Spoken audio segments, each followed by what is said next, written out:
What's up, YouTube? If you're just stumbling across this video, this is actually part 2 of the first really big coin collection that I've ever purchased. Part 1 you can find in the link that I'll post in the upper right-hand corner. If you haven't seen that already, please go ahead and click on that link and start there. Otherwise, let's jump in to part 2 of this coin collection.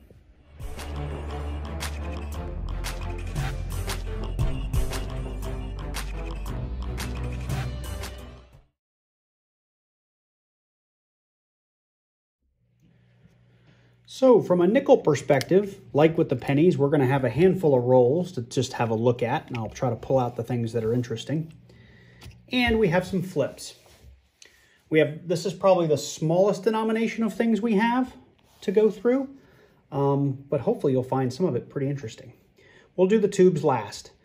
We did end up with again, they've marked it as an extra fine, but this is a really good looking buffalo pen or buffalo nickel from 1937. And we do have an S mint mark on the back.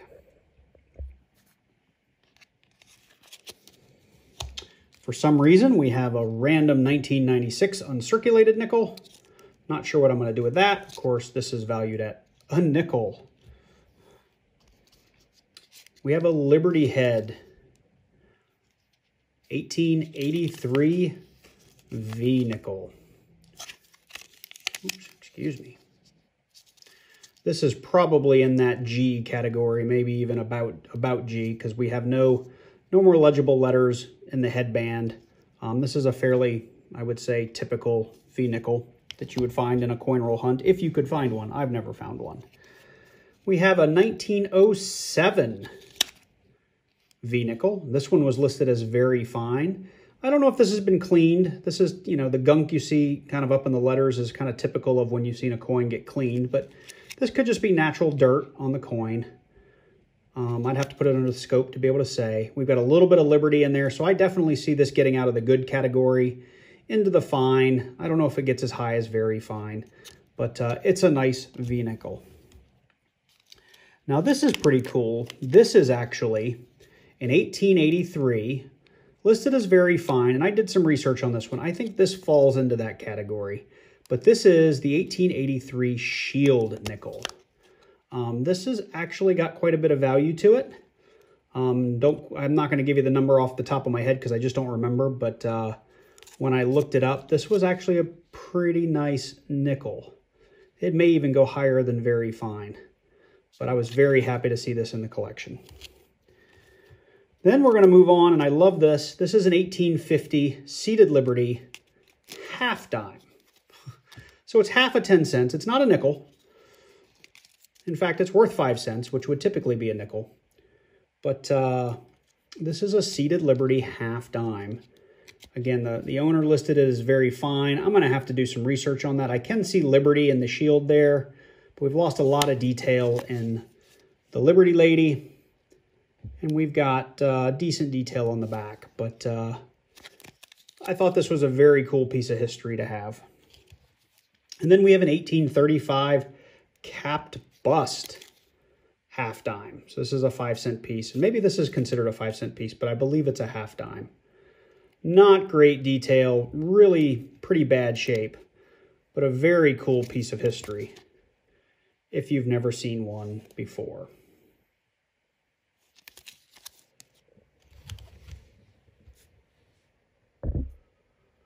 So moving on to the tubes of nickels, we have, and I know this, and this is something we're going to spend a little bit of time looking at. This is a tube of toned and beautiful, what look to be BU nickels from like the 40s and 50s, and maybe even some, I think it's even some into the 60s. But there's a few in here that are really worth taking a look at, and I'm going to get these out of the tube and find those, and we'll take a closer look. We have a tube of listed circulated 40s, 50s, 60s, and 70s, and we will not go through those because I've done plenty of coin roll videos about 40s, 50s, and 60s nickels. But what was cool was in there was a handful of war nickels. So we ended up with like 6 or 7. This one might not have been a war nickel. No, that one wasn't, I don't think. No.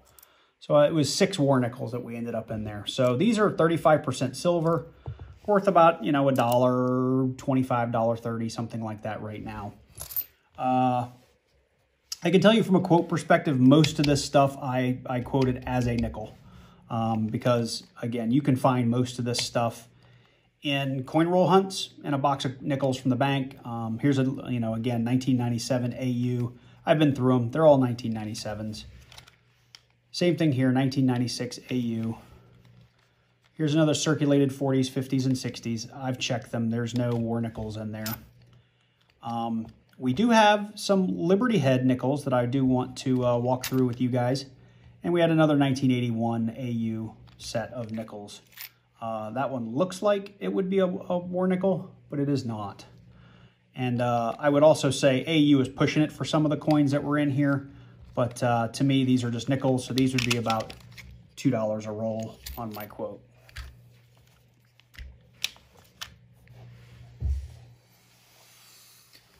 So let's dive into these basically these V nickels first.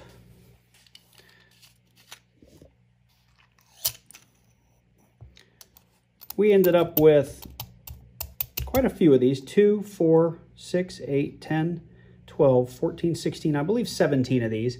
We won't look at every single one, but most of them are very similar condition. Many of them have a little bit of Liberty left on there or practically none.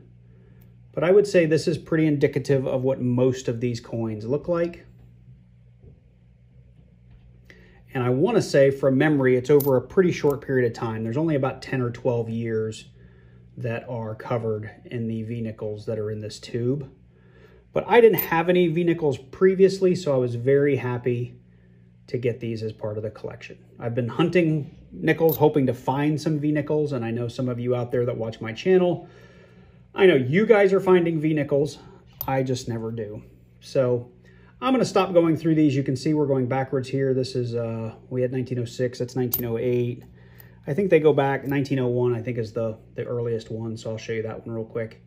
Even this one, you can see there's a little bit of Liberty left up there, but not much. Most of the details flushed out on the Liberty head, and decent detail on the back. That's pretty indicative of all of these. So very happy to have this little tube of V-nickels to go with the couple that were in the flip. The ones in the flip I think are worth a lot more from a value perspective, but happy to have these nickels. So let's move on to the next roll here. This one was the 40s, 50s, and 60s. I can actually get rid of this because we already pulled the war nickels out. The last one I want to show you is, we're going to try to get these out. This is a really wonky, it's like from being hot or something, they won't come out. Like it's not a circle anymore, so the nickels won't come out. But I'll stop there, and we'll pull up a few of these just to show off. See the toning on these? They're absolutely gorgeous nickels. This one's from 1962. I would definitely say these are BU. They're just beautiful. And I've looked at many of these. You know, some of these on the back, we've got full steps. I mean, they are just gorgeous. Not all of them. Some of them have, you know, bag marks and whatnot that interrupt the steps. But these would be great album fillers. And I want to say I had 1 or 2 semi-key dates in here. So I want to say I had at least one 1955, maybe 2, and there might be a 48S in here, which were semi-key dates. I'm not going to go through and find them, but I just wanted you guys to see sort of the type of nickel that was in here. And they all have this beautiful kind of almost rainbow toning. From a value perspective, this is the kind of thing that, you know, I mean, according to the book, maybe 50, 60 cents in Red Book. For me, though, you know, I valued, again, these mainly at a nickel because they're just BU nickels, right? I'm curious from you guys down below what you would have done if you had to quote this, because at the end of the day, there's not a lot of history here, but they are very, very pretty nickels. So with that, I'm going to get these nickels put away, and we're going to move on to the next denomination. So before we move on to the dimes, I wanted to go back very quickly because you probably saw them in the opening video bit and I totally missed them. The collection did come with a set of Lincoln cent books, not completely filled out, and a set of Jefferson nickels that is completely filled out. So just very quickly, I wanted to open this and show you because there's a couple of cool things in here. One being these steel pennies. These steel pennies are probably the nicest steel pennies I've ever seen, and they're not showing up great with the light, but they are super shiny, super silvery, if you will. They're the nicest steel pennies I have ever seen. Going through the book, there's still lots of holes, and I have a feeling if I were to go through some of his AU, pennies in those holders, there's probably some holes we could fill here. But as you get into some of the years, like up into the 50s, these pennies, he really did try very hard to get, really shiny AU style pennies in here. So, I've got some wheat pennies in here as well that are going to be in that AU, BU condition. But this is number 2, not complete. Let me go back to number 1 here. Same thing. It's not complete, but there's probably some pretty cool coins in here. I was hoping he had the 1909 VDB, but he did not. But this is just more wheat pennies that are considered part of the collection. Again, from a value perspective on a lot of these, I gave him a couple of bucks for the book because the book itself is pretty expensive, $4, $5, $6. And then I just added up the pennies that were in there and kind of gave him face value for them to maybe 2 cents, depending on, if they were wheat pennies or modern pennies. Now this number 3 book, which starts at 1975, granted, you can tell when he bought it in the late 90s. This one was complete up until the last spot in the book. And many of these pennies are in fantastic shape. So this is the kind of thing that I would take and probably go ahead and finish because he did such a good job getting it started. Now the nickels, on the other hand, we'll start with volume 1, are, if I recall, complete. And some of the nickels in here are in pretty darn good shape, and he has all of the silver war nickels.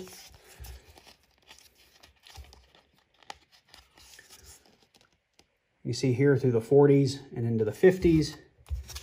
And then on our last page, we've got some really nice looking nickels in there. I have not gone through them to see if there's any just stunners in there or if there's any errors or varieties that we should look at. Again, this was the kind of thing I priced out based on the book. The nickels are just a nickel a piece, and I gave him silver value on the war nickels. I just want to show you it is complete. We get to the last page, and there it is.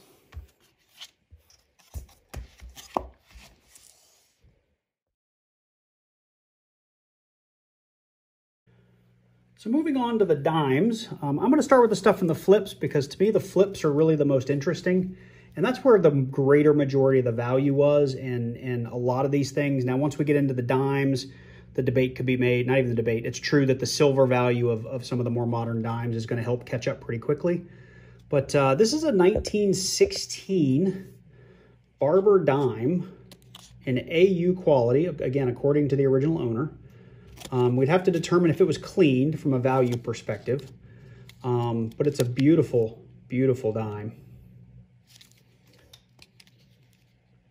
We have a 1915. Again, he said an AU, and I'm not even sure this isn't a Barber. Or is it? Yeah, maybe it's a Barber. I'd have to go look it up. But again, a 1915 dime. We've got some tarnish on it, but the detail is pretty spectacular. See if I can even get closer. It's a beautiful, beautiful dime. Here we have an 1877 seated Liberty dime. He said in fine condition. Liberty's there. We've got some wear. That's probably fine. The back is pretty worn, so yeah, that would end up being a fine or probably a VG. That's a beautiful dime. We have a 1914. He said extra fine. Yeah, that's a beautiful dime right there. And we have in here an 1831 capped bust. He said VG condition. That could probably be argued. But as a piece of history and a coin to add to your collection or typeset, this is a great, great coin. Not many people have ever seen a capped bust dime. So those are really, really cool. And I've purposefully not put the value up because I haven't had a chance to fully go back and vet my grading and pricing for some of these things versus what I offered. I have a feeling they're going to end up being pretty close, but I don't want to overstate things in this video. If you guys want to take a guess in the comments down below on what, some of these coins are worth, or if I've got a gem on my hands, feel free, leave that comment down below. I'd love to have the conversation with you. So now we're moving into modern stuff, and we'll go pretty quickly. These are tubes of Mercury and Roosevelt dimes, which we'll look at shortly. There was a book that was started, and you can see in the early years, we didn't have much of the book filled out. But when we get into the middle, we start picking up steam. And when we get to the end, we have every slot filled. So this is a book that I'm going to continue to fill out. I will probably be less picky about the quality of the coins that go in there because I would like to just complete the set. And I have several rolls of Mercury dimes already. And in this stash, there are some Mercury dimes, and I would be willing to bet there's probably a few years that could end up in this book. We also have this Roosevelt dime book, and it is 100% complete.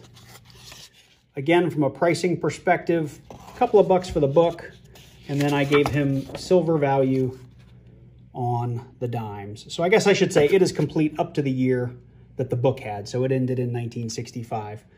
So I could carry this forward, but it was complete as far as he was concerned because the years ran out on the book. Now, when we get to these tubes, it was kind of interesting. This is it's maybe a third full of Roosevelt dimes. This one is 2/3 full or more of Roosevelt dimes. Then we've got Mercury dimes in here, more Mercury dimes in here. I don't know what the difference was between this roll and this roll. I didn't combine them because I just wanted you guys to see how they came. Perhaps he was trying to separate them based on grade or decades or something to that effect. And then I can't recall what was in here. Oh, this is pretty cool. I did want to show you guys this. Love your opinion on this too. I'm just going to pour a couple of them out.